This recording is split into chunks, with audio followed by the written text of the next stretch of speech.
Hey guys, and welcome to the Market Manipulation Podcast, probably the only podcast created for the purpose of discussing new implementations, betting strategies, or events surrounding manifold markets. Must have at least one episode uploaded for public viewing that is 10 minutes or longer by February 28th. Other requirements might be added. Well, let's hope they're not added, and my good buddy, Destiny, takes some pity. I mean, only got 63%. He still hasn't told me whether this is going to count, but it's fine because I can discuss new implementations, betting strategies, or events surrounding manifold markets. I like that. Let me bet it to 69%. That's a good number. Let me bet the other one up too. But it's actually interesting. Right now, I'm doing something that I haven't really done before, which is like hawking the closing soon markets. I haven't done that much. And there's like a lot of money lying on the ground. Like there was one about composing songs that was sitting at like 30%. You know, people don't realize that there's a lot of money available. Like it can be accurate as a prediction market platform and also have money lying on the ground. Like that's true. So what interesting things are there? Let's see. There's this market about the proof dance and what Joshua is going to wear. Currently winning is 11 non-organic purple potatoes. He says that he will write a 5-line poem for every answer, which seems like an interesting choice. But we'll see where that goes. STQ is now profitable somehow, despite having bad hot takes. What else is new? Yeah, there was a proof school dance today. Was announced today, which I was holding some no on. Joshua was insider trading, so I did lose out a little bit on that. Especially, I should have noticed, like when Lucia bet all of her portfolio, that was like a sign that they were conspirators. But I'm not. I don't really regret the fact that I should have figured it out earlier, but I don't really regret the fact that I was betting down at like 85, 90%, like especially early on, because like a lot of personal goals fail. One strategy that I've employed that is a relatively uncommon strategy on Manifold, or at least one that I think hasn't been harnessed as much as it could be, is just literally bet no on people's personal goals. Because often people will bet yes as incentive. Like here's this one by Johnny Spicer about the Cambridge half marathon. He says he will only bet yes on this market. So currently 81, but I'm gonna bet some no here. See, I think Destiny's gonna count this. I'm saying real things. Or sorry, wobbles. I forgot. Destiny's going by wobbles. Let me bet this down here. Put a little limit order flag here. 90 and like 80, I guess. I don't know. I did leave myself enough time to proof listen to the podcast and post it. This is such a zany idea. This IOL market, my linguistics Olympiad. I don't want to keep buying no, but I think it's overpriced right now.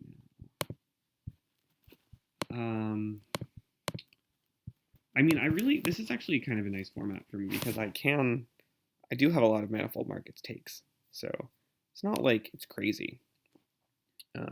Let's see, starting is also the February tournament, which is mostly taking place in March, which Isaac King is running, so that's pretty cool.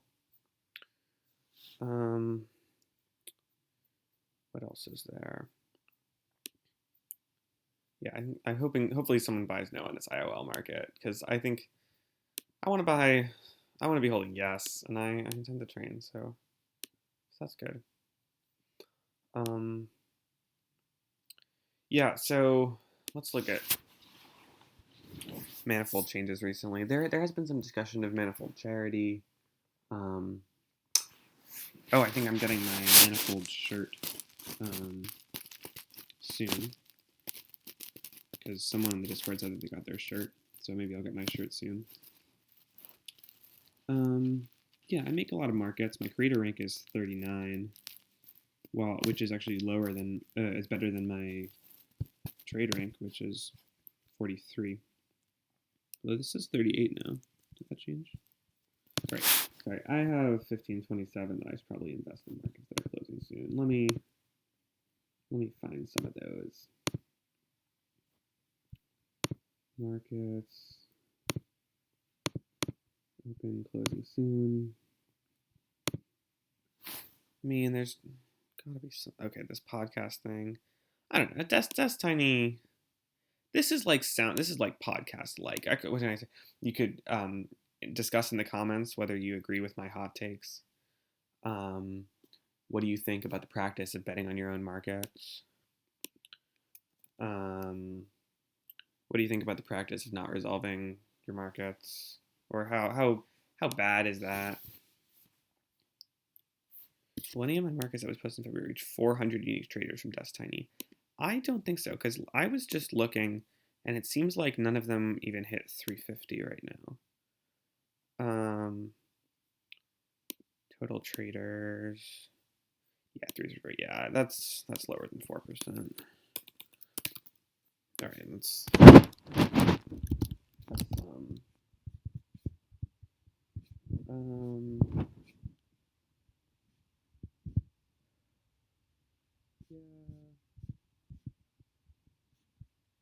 375.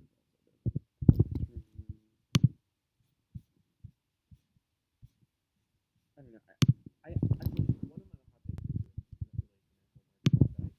I only think that betting should probably be capped at above 99% and below 1%. I think I believe this because like at that point, like it's often the question of discount rates and whether people want to sell their positions on that market to bet on other markets, and you're kind of betting on whether people will sell their positions on the market. Look, I got back another 1,000 because Isaac King resolved at least 30 users bet on this market from Discord. That's the live component. No, I think that I just like when the emphasis is on predicting, and I think percentages at that point are kind of like they don't tell you very much. Let's see. Another topic is Metaculus, which I just got a Metaculus account. Metaculus is an interesting forecasting website. I made a market about whether I would make 100 predictions on that website.